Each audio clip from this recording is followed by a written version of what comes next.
Lawmakers in Taiwan push through more contested bills, including reforms that affect local media. In the U.S., Donald Trump unveils his running mate, choosing a former critic turned fierce loyalist. Troubling signs loom over China's economy as Beijing works to downplay concerns. Plus, Taiwan's top court takes on the death penalty in a landmark case questioning its legality.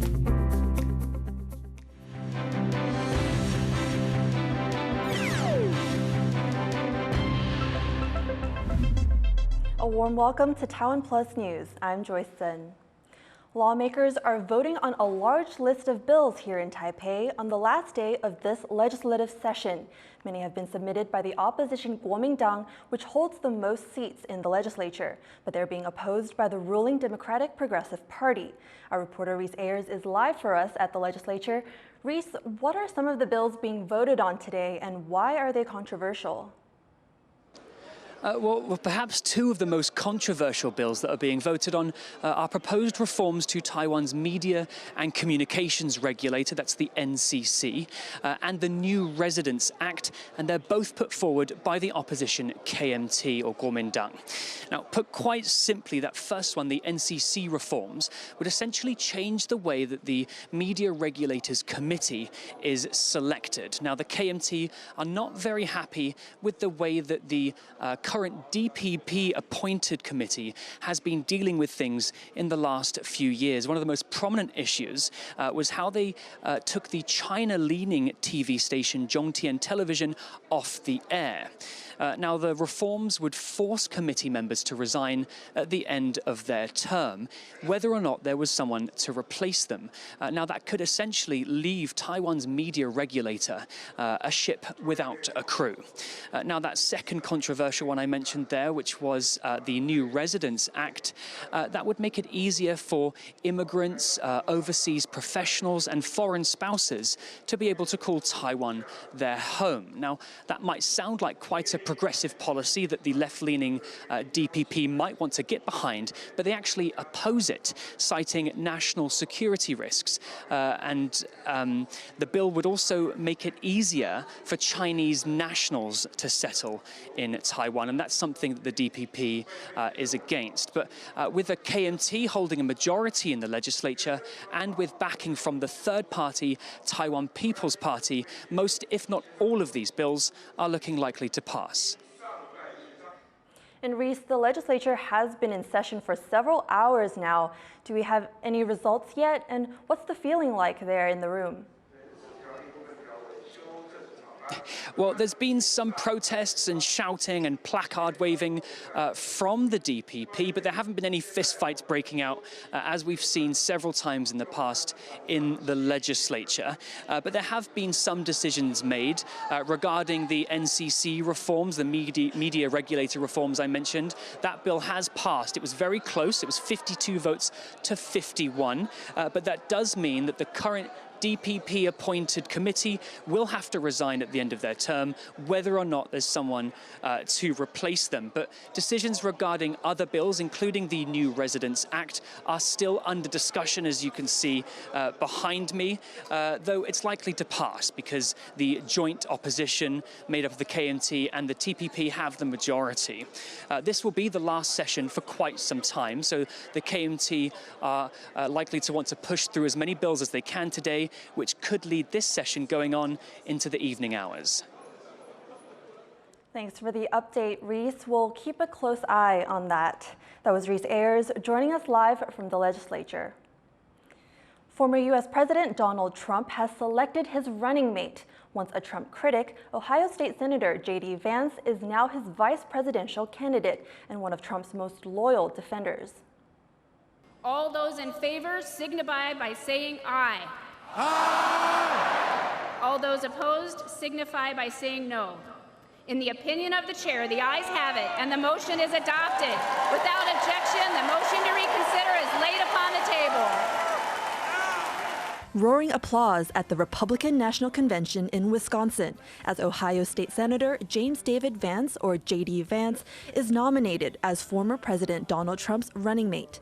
Trump first made the announcement in a Truth Social post 2 days after surviving an assassination attempt in Pennsylvania, appearing at the convention with a bandage on his right ear. Here, big support for the former president's pick, a 39-year-old venture capitalist turned politician who was once one of Trump's fiercest critics. He's a businessman. We have now, instead of one businessman, we've got two great businessmen. And that's what our country needs. JD Vance brings together the strength to be able to connect with people that are in the middle. He can bring together maybe some people that are disheartened. Vance was raised by his grandparents in a small city in Ohio, a Rust Belt state.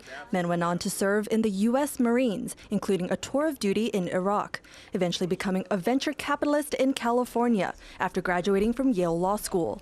Vance wrote a best-selling memoir, Hillbilly Elegy, and once criticized Trump as a moral disaster, allegedly calling him America's Hitler, and said he was definitely not voting for Trump in the 2016 election. Now, Vance says he was wrong, changing his mind and becoming one of Trump's biggest allies. Somebody like a JD Vance would certainly do a lot to mobilize Donald Trump's more rural, more blue-collar base. Well, I believe Trump is a very transactional person, and if somebody's useful to him now, he'll go along with them and forget maybe what was said in the past. Vance has been vocal about putting America first, opposing interventionist U.S. foreign policies, slamming President Biden's aid package to Ukraine amid Russia's ongoing invasion. Vance has previously argued that the biggest threat to the United States is a Chinese invasion of Taiwan, and that U.S. weapons going to Kyiv should be going to Taipei. The best way to help Ukraine, I think, from a European perspective, is for Europe to become more self-sufficient. Vladimir Putin is, of course, in the geopolitical backyard of Europe. The United States, as it focuses more on East Asia, simply can't be expected to foot a disproportionate share of the burden. With the Republican ticket finalized for November's election, high spirits in Milwaukee on the first night of the 4-day convention, with the party eyeing a return to the White House. Chris Ma and Joyce Zhen for TaiwanPlus. The Foreign Ministry is defending Taiwan's envoy to the U.S. after accusations that he spent taxpayer money on luxuries. The ministry says Alexander Yu's expenses are justified as his home required refurbishment. An investigation found Yu spent about $42,000 US replacing faulty furniture and appliances. It comes after Mirror Media reported that he spent nearly $250,000 US on luxury goods. An aide to Imran Khan says the move to ban the former Pakistani Prime Minister's party amounts to undeclared martial law in the country. Pakistan's government announced the decision on Monday. The country's information minister says Khan's party received foreign funding from illegal sources. He says the party also incited people to target a military site during protests in support of Khan last year. Khan also faces over 100 different criminal charges, including leaking state secrets, corruption, and unlawful marriage to his third wife. China saw slower than expected growth in the second quarter. As Chris Gorin reports, the world's second largest economy is dealing with a number of domestic issues, which may hamper the Communist Party's goals for the year. China's economy is slowing down. New economic data for the second quarter shows 4.7% growth year on year, lower than expected and down from 5.3% in the first quarter. Growth over the previous quarter was just 0.7%. Despite the data, the government is trying to downplay concerns. 对于我们这么大体量的经济体，能够实现5%左右的中高速增长，难能可贵，应该说是一份可圈可点、沉甸甸的成绩单。放在全球的坐标中观察，我国经济表现依然比较好。But some economists say it's a bad sign for the world's second largest economy, which has set an annual growth target of 5%. A troubled real estate market, inflationary pressures, and low consumer demand are being blamed. Given the, I would say, quite poor performance of the economy in Q2, it is indeed increasingly challenging for China to meet this 5% growth rate. simply because of the challenges in consumer and business sentiment. It basically reflected weak consumer sentiment in piling up savings, but not really spending anywhere. Another major issue is youth unemployment, which reached more than 21% last June. Numbers so concerning, the government temporarily stopped publishing them. Publication has resumed, but even when leaving out college students, youth unemployment was over 14% in May. And many recent grads are pessimistic about their prospects. 经济形势比较低迷吧，就是很多企业不是也破产了，你这样就本来有很多岗位就减少，就是每年的毕业生，就是本科生人数是在逐渐增长的，然后就业岗位它甚至是不变或者是减少的。这样一个两个对冲的趋势下，我觉得就难免会很多人一毕业就找不到工作。The economic troubles are sure to be at the center of the Communist Party's third plenum meeting taking place this week. While the meeting is held behind closed doors, economists and businesses around the world are waiting to see how the party plans to tackle its economic issues, given the country's influence on the global economy. So I think, in short, what happened in China doesn't really stay in China, and it basically means that for the world, many companies may actually face greater competition from China, from prices, from the corporate profit side, or in terms of the competitiveness of other countries. I think basically more pressure may come. China's economic woes at home come as it faces tariffs and other trade measures abroad, due to concerns about artificially low prices of some Chinese exports. With these factors hanging over the country's economy, the officials joining the third plenum will have some difficult decisions to make. Isim Pan and Chris Gorin for TaiwanPlus. Growing demand for AI comes with a growing demand for energy. Taiwan's economy ministry predicts a major increase as the country moves forward on AI tech development. Tiffany Wong reports. Taiwan has a power problem. Energy-intensive industries and a reliance on imports to keep the lights on are leaving energy experts trying to come up with solutions to an expected boom in energy consumption within the next decade. 新的机组的一些电源开发计划，包括电网、变电所等等的一个更新，因应我们整个再生能源的高渗透率，所以我们的储能系统的建制，我想这三个都是要及时的来做相关的一个建设。 Based on the electricity consumption plans of major manufacturers and investment projects, Taiwan's electricity consumption is expected to jump by 13% by 2030. Much of that demand comes from AI technology, which Taiwan's growing semiconductor industry relies heavily on. AI's demand for electricity is expected to increase eightfold between 2023 and 2028. The government has also been promoting the switch to electric vehicles, causing more demand. All of that while the country is shutting down its few remaining nuclear power plants. Experts say the government will have to come up with innovative solutions to address the challenges early on. 像现在2024年就来考虑到2030年的事情哦，这是好事。要有充分的一个思考跟准备，你才有办法去面对2030年的问题。 One of those potential solutions is renewable energy. Taiwan has been expanding its solar and offshore wind power capacity, but it's not enough to meet peak demand. Renewable energy is only expected to make up 20% of the total power supply by the end of 2026. 这个部分是低估的，至少应该估到15%，这样子会比较合理。燃气这边就没有办法补上嘛。那你看看再生能源又一再的落后哈，在一再落后的情况底下，它就更不可能补上。 With electricity essential for both the country's top industries and its people, it's a race against time for experts to come up with a solution before demand outstrips supply. Andy Xue and Tiffany Wong for TaiwanPlus. Coming up after the break, we catch up with the Taiwanese Olympic weightlifter just before she heads to Paris. Stay tuned.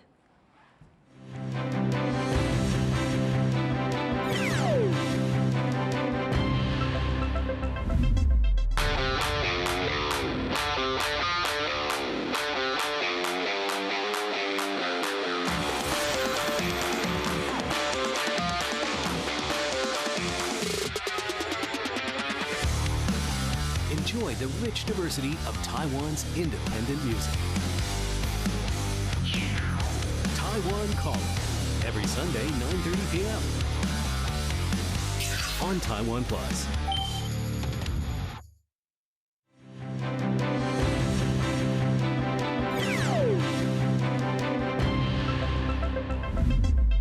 Welcome back. You're watching TaiwanPlus News. Taiwan's constitutional court says it needs more time to consider the legality of the death penalty. It heard the case brought by death row inmates in April, and the court was initially meant to give its judgment by next week. But now it's extending that time until September at the latest. Louise Watt reports on this landmark case. 55-year-old Kuo Hsing-chun regularly gets letters from prisoners in Taiwan complaining of injustices. They write to him seeking help, believing he will understand. Xu spent 12 years on death row here for the kidnap and murder of a businessman, a crime he did not commit. He says that every night in his cell he would dress in smart clothes prepared by his family, awaiting his execution. 台湾老一辈有一个传统，就是你人死了，身上要走，身上那一套衣服要新的，因为台湾是没有通知你什么时候要执行，所以你每天都有可能，每天都有可能他来带你去执行。大概10点多，主管会跟你说啊，今天应该没有，可以睡觉，他再脱下来。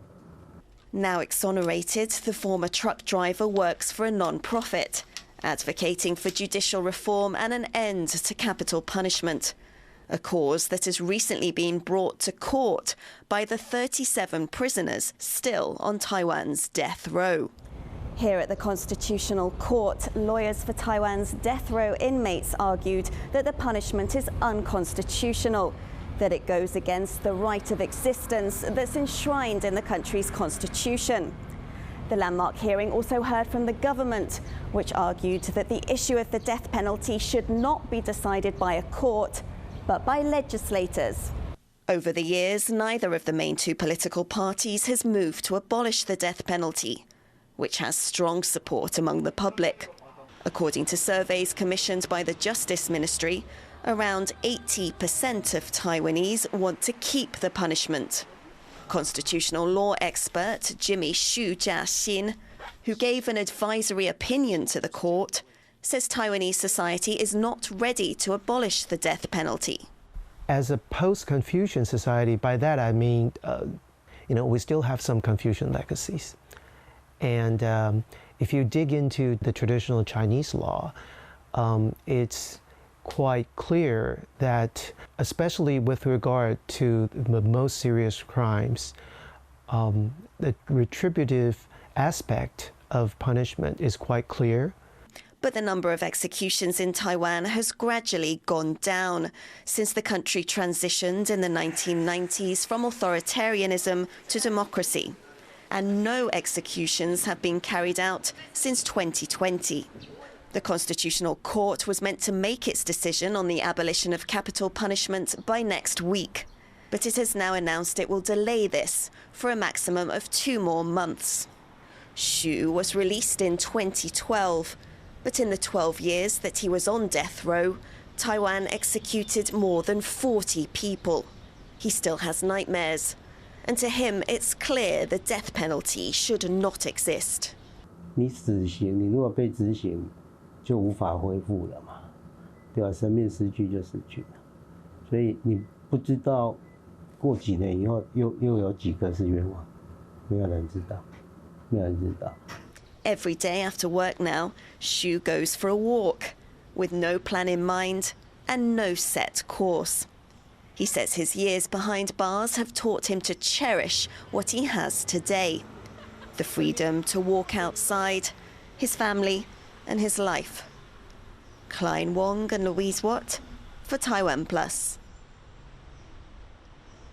A CREM school in southern Taiwan is under scrutiny for staying open despite its head being indicted for sexually assaulting students.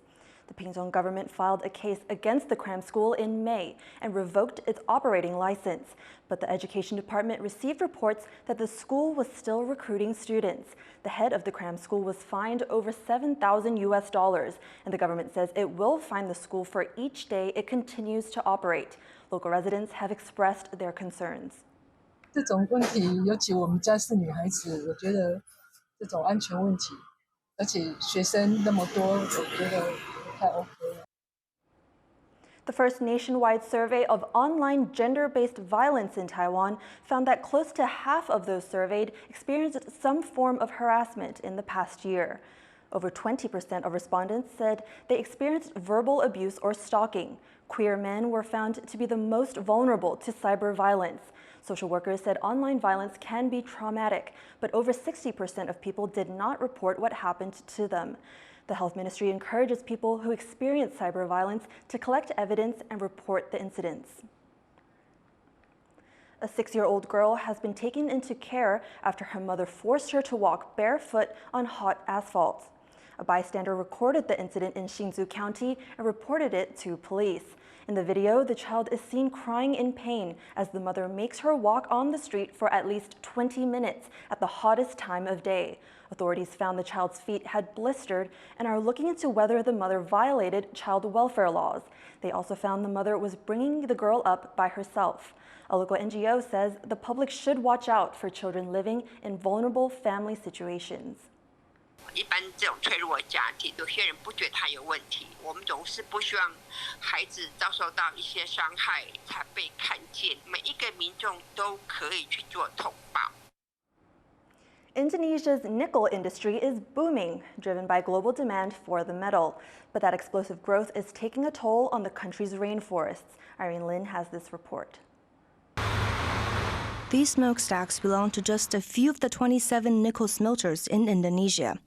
They sit at the heart of one of the world's largest nickel production facilities, Weda Bay. Nickel mining and processing have become one of Indonesia's main economic drivers. The country has the largest reserves of nickel globally, amounting to over 20% of the world's total, and has quickly expanded production capacity in the last decade. But the rapid growth of this industry has come at a steep environmental cost, as deposits of nickel sit close to the surface, right under the country's rainforests. The effect to the nature, particularly deforestation, and we found since the smelter operates, the deforestation is higher, more than 200%. Indonesia has the world's third largest rainforest covered area, but that's quickly being depleted. NGO Global Forest Watch reports the country has lost around 740,000 square kilometers through logging, burning, and degradation since 1950. And it's the communities closest to these deforested areas that are the first to feel the impact.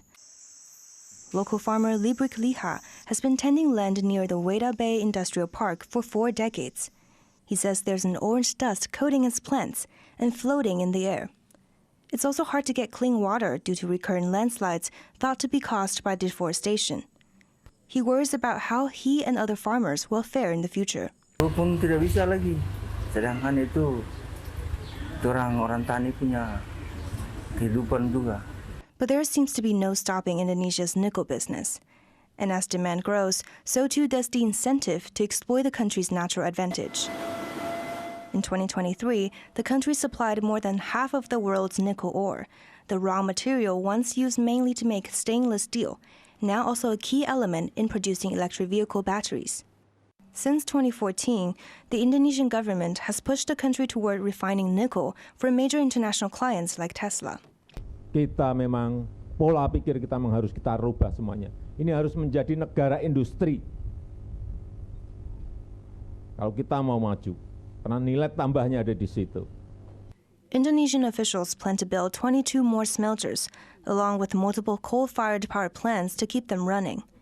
But with damage to the country's rainforest worsening, the pursuit of economic development may well come at the expense of the country's natural environment. Luffy Lee and Irene Lin for TaiwanPlus. With the Paris Olympics fast approaching, Taiwan's women's weightlifting team is gearing up to represent the country on the world stage. Among those going, experienced lifter Kuo Hsing-chun is hoping to overcome injuries and bring home gold. Wesley Lewis reports. Keeping her eyes on the prize, Taiwanese weightlifter Kuo Hsing-chun is aiming for gold at this year's Paris Olympics. She's working against a string of past injuries, but she says her recovery has been promising. 目前状态是越来越好啦，对，但是教练团这边会压着走，对，就不要让我太快的去冲，对，然后目前几成，这比较不好去说，但是我觉得信心是越来越好。 A physical exam last year revealed a waist injury, which took Kuo some time to heal from before she was able to compete in the Hangzhou Asian Games in October. Now she says recovery is her top priority. 自己的状态要调好了，因为没有状态，你也没办法去跟人家尬，对，所以现在还是把重心放在自己的身上。 Last year, Kuo started training with a new coach, Gao Kaiwen. Her other coaches say his new training plan is helping her improve her weaknesses. 新准的展体非常好，但是他的下蹲略显不足。他最弱的地方刚好是高教练最强的地方，所以请他来就是来弥补我之前训练的不足。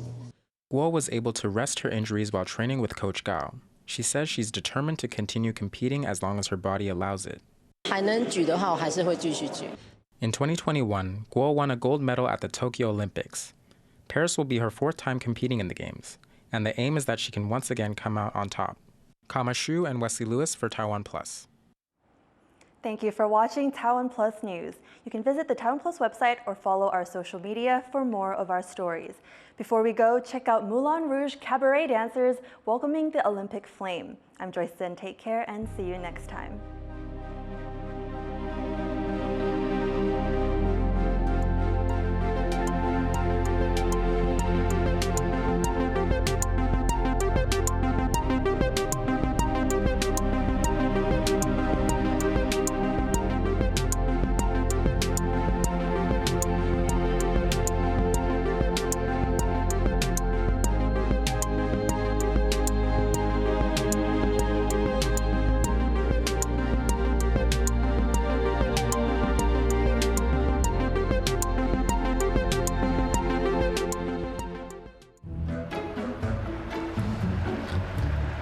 For more stories from here in Hsing-chun, Taiwan and around the world, download the TaiwanPlus app.